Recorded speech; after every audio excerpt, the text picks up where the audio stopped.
ஞானானந்தமயம் தெய்வம் நிர்மலஸ்படிகாகிருதியும் ஆதாரம் சர்வ வித்யாநாமயக்ரீவம் பாஸ்மகே. நேயர்கள் அனைவருக்கும் அஸ்ட்ரோகே செய்யுங்கள் பணிவான நமஸ்காரங்கள். நேயர்கள் அனைவருக்கும் விஸ்வாவசு தமிழ் புத்தாண்டு நல்வாழ்த்துக்கள். எல்லாருக்கும் சௌக்கியமும் மங்களமும் உண்டாகட்டும்.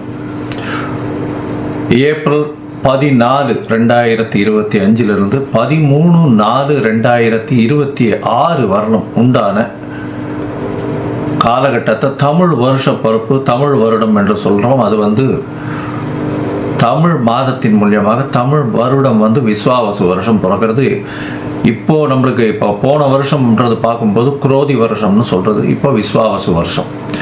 சரி, இந்த விஸ்வாவசு வருஷத்தில் என்னென்ன கிரகச்சாரங்கள், கிரக மாற்றங்கள் இருக்குது, இந்த வருஷம் பிறக்கும் பொழுது என்ன கிரக நிலைகள் இருக்குது, என்னென்ன கிரகங்கள் மாற்றங்கள் அமையிறது, பெரிய கிரகங்கள் வருட கிரகங்கள்னு சொல்லக்கூடிய சூரியன், அதாவது குரு, சனி, ராகு, கேது இவர்களுடைய மாற்றங்கள் என்ன, மாத கிரகங்கள்னு சொல்லக்கூடிய சூரியன், செவ்வாய், புதன், சுக்கிரன் இவா 4 பேரும் மாத கிரகங்கள்னு சொல்லக்கூடியது. சந்திரன் தினக்கோள், அதாவது 2.25 நாளைக்கு ஒரு ராசியிலிருந்து அடுத்த ராசிக்கு போகிறார்.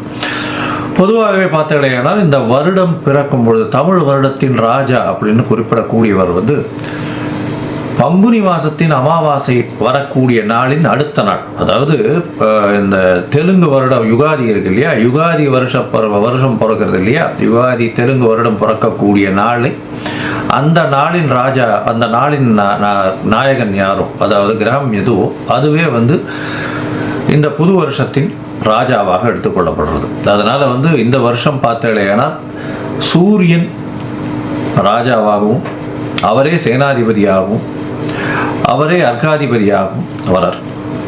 இதை தவிர பார்த்தேன்னா அதாவது சந்திரன் மந்திரியாக இருக்கார். அது எப்படி சந்திரன் வரார் அப்படின்னா, இந்த வருஷம் விஸ்வாவசு வருஷம் பிறக்கிறது இந்த திங்கட்கிழமை, அதனால் சந்திரன். அதே மாதிரி பார்த்தேன்னா ஆவணி மாதம் சேனாதிபதி எப்படி டிசைட் பண்ணுறது அப்படின்னா, சேனாதிபதினு சொல்லக்கூடியது ஆவணி மாதம் வரக்கூடிய முதல் நாள் சேனாதிபதியும், ஆடி மாதம் அப்படின்னு சொல்லக்கூடியது சஸ்யாதிபதி. இதெல்லாம் எதுக்கு முக்கியம் அப்படின்னா, சஸ்யாதிபதி அப்படின்னா இந்த விளைச்சல் எப்படி இருக்கும் அப்படின்னு சொல்லக்கூடியது. சேனாதிபதியை எதுக்கு சொல்கிறோம் அப்படின்னா, இந்த இராணுவங்கள், அதை தவிர தளவாடங்கள், அதை தவிர நம்முடைய பாதுகாப்பு, இதை ஆளக்கூடியவர் யார் அப்படின்னா சூரியனாக இருப்பார் இந்த வருஷம். அதனால் என்ன ஆகும் அப்படின்னா, இந்தியாவினுடைய பொதுவாகவே இந்த லா அண்ட் ஆர்டர் ரொம்ப ஸ்ட்ராங்காக இருக்கும், மிகவும் கடுமையான சட்டங்கள் பாயக்கூடிய காலகட்டமாக இருக்கும். ஏன்னா சூரியனே ராஜாவாக இருக்கார். அதை தவிர வரிகள் கொஞ்சம் அதிகமாக இருக்கும், விலைவாசி கொஞ்சம் அதிகமாக போகக்கூடிய வாய்ப்புகள் நிச்சயமாக உண்டு. இதை தவிர பார்த்தாலேனா இந்த செவ்வாய் உங்களுக்கு அதாவது இந்த வருஷம் தனாதிபதினு சொல்லக்கூடியவர் செவ்வாய். தனாதிபதி அதாவது தானியாதிபதினு சொல்லக்கூடியவர் செவ்வாய். தானியங்கள்லாம் விளைவிக்கிறதுக்கு செவ்வாய்ன்றதுனால நெருப்பின் மூலியமாக தானியங்கள் அதாவது லாஸ் ஆகக்கூடிய வகைகள் வாய்ப்புகள் மிகவும் அதிகமாகும். அதை தவிர தானியங்களுடைய ஸ்கேர்சிட்டி கொஞ்சம் அதிகமாக இருக்கும், அதாவது தானியங்கள் கிடைக்கிறதுல கம்மியாக இருக்கும்.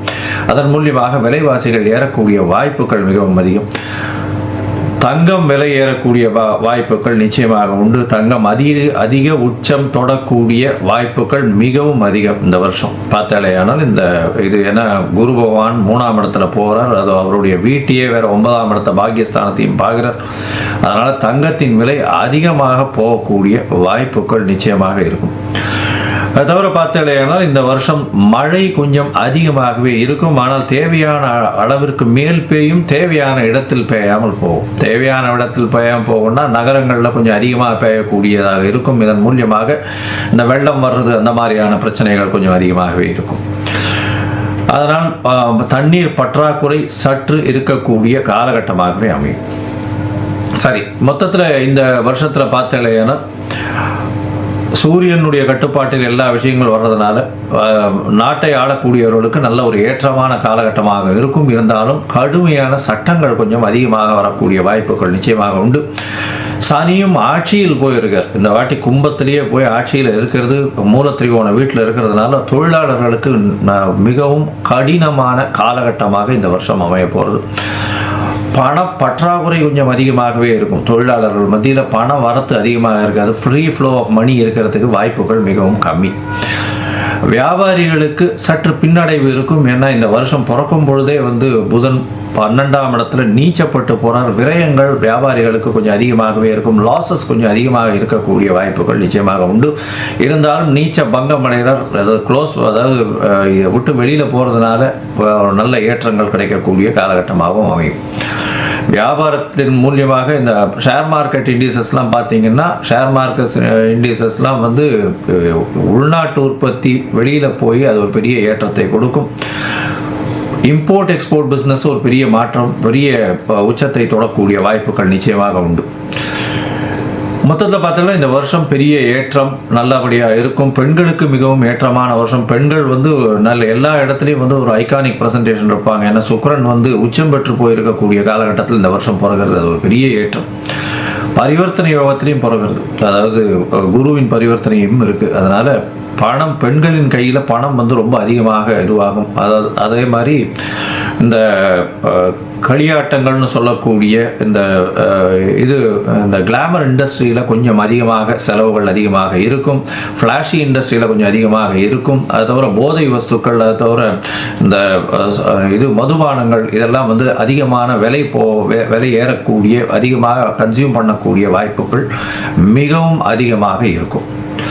சரி, இந்த வருஷத்தினுடைய மாற்றங்கள் என்னென்ன அப்படின்றத பார்ப்போம். இந்த வருஷம் பிறக்கும் பொழுது பார்த்தோம்னா சூரியன், அதாவது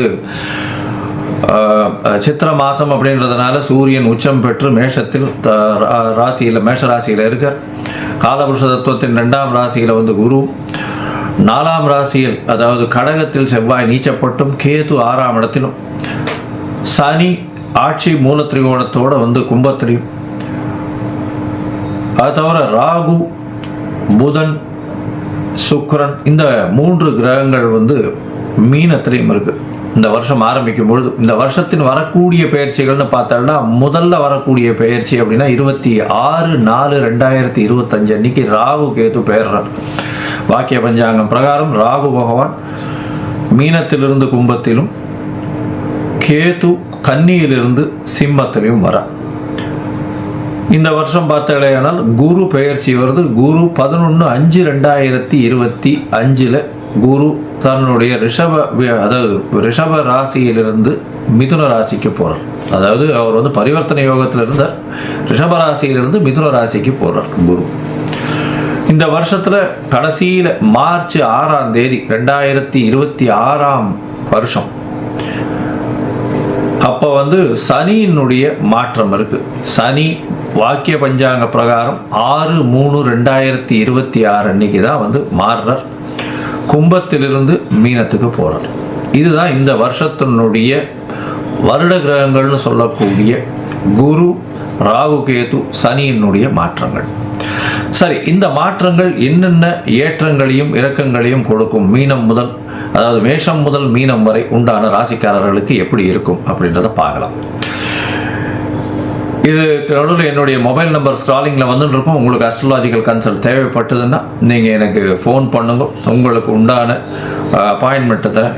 உங்களுடைய date, time, place of birth, உங்களுடைய பெயர், தாய் தகப்பனார் பெயர் அனுப்பிச்சி வைங்க. என்னுடைய கட்டணம் என்னென்னு போடுறேன். அதுக்கப்புறம் உங்களுக்கு அப்பாயின்மெண்ட் தரேன். உங்களுடைய அப்பாயின்மெண்ட்டை போடும்போது உங்களுடைய ஹாரஸ்கோப் போடுவோம். ஹாரஸ்கோப்பில் சந்தி இருக்கான்னு முதல்ல பார்க்கணும். ஏன்னா நட்சத்திர சந்தி, பாத சந்தி, அது தவிர லக்ன சந்தி இதெல்லாம் இருந்ததுன்னா இந்த காலகட்டத்தில் நன்னா இருக்குன்னு நினச்சின்னு இருப்போம். ஆனால் நன்னா இருக்காது.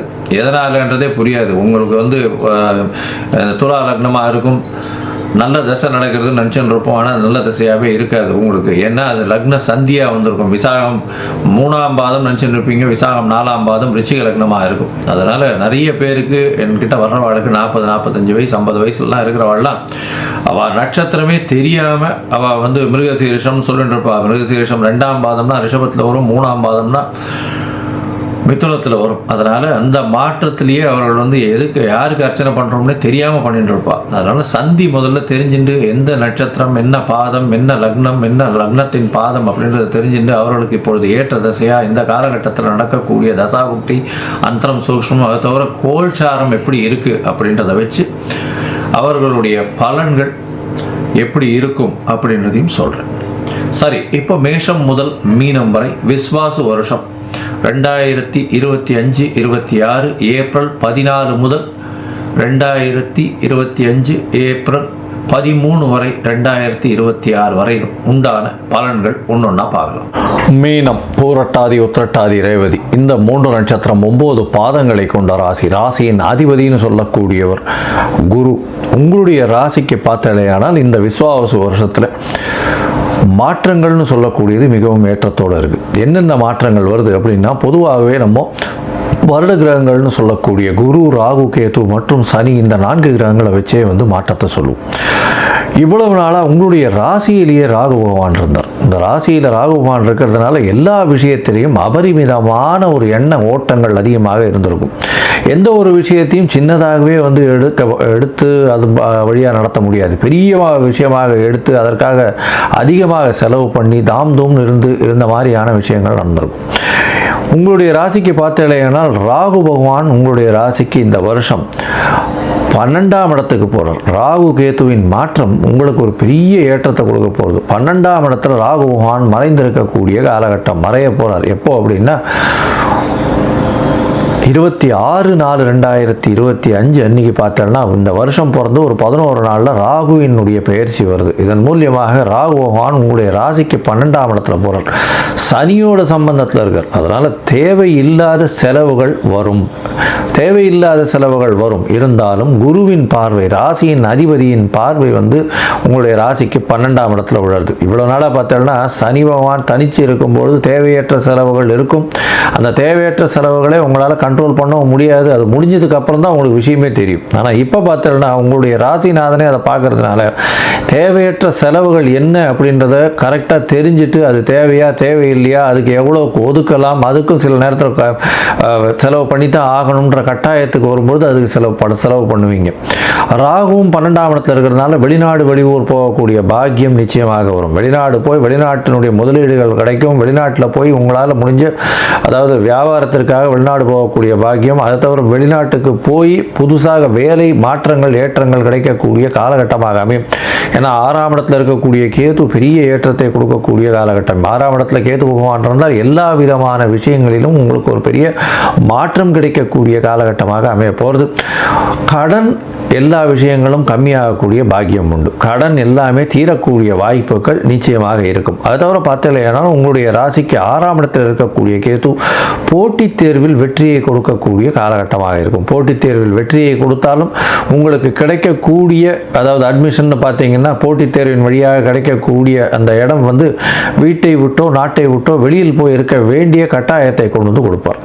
இந்த வருஷம் 6ஆம் இடத்தில் இருக்கக்கூடிய கேதுவின் மூலியமாக புதிய வேலை கிடைக்கும். வேலையில் ப்ரமோஷன் கிடைக்கக்கூடிய வாய்ப்புகள் நிச்சயமாக உண்டு. இதை தவிர பார்த்தீங்கன்னா 12ஆம் இடத்துல இருக்கக்கூடிய சனி உங்களுடைய தூக்கத்தை நிச்சயமாக பிரச்சனைக்கு உள்ளாக்குவார். தூக்கம் வராத அளவுக்கு உடல் உழைப்பு, அயராத உழைப்பு, மன அழுத்தம், வேலையில் மாற்றம் இது எல்லாத்தையுமே கொடுப்பார்.